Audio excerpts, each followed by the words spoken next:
चंद्रपूर जिल्ह्यातील वरोरा शहरालगत मार्डा मार्गावर असलेल्या रविकमल कॉटन जिनिंगला मोठी आग लागली।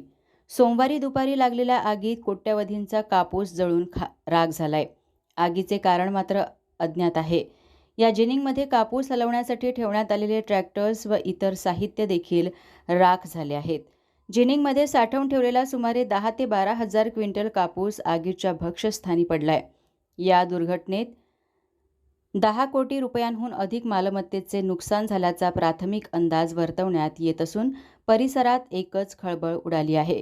अथक परिश्रमानंतर आगीवर नियंत्रण मिळवण्यात यश आले असून सुदैवाने कोणतीही जीवितहानी झालेली नाही। 2 दिवसांपासून जिनिंगचे काम अधिकृतपणे बंद असताना ही आग लागल्याने अनेक तर्कवितर्क लावले जात आहेत। सुट्टीच्या दिवशी जिनिंगमध्ये काही अंतर्गत कामे सुरू होती का, किंवा ही आग शॉर्ट सर्किटमुळे लागली की अन्य काही कारणाने, याचा शोध पोलीस आणि महसूल प्रशासन घेत आहे। मात्र या आगीने उद्योजकाचे अतोनात आर्थिक नुकसान केले असून शेतकरी वर्गातही चिंतेचे वातावरण आहे।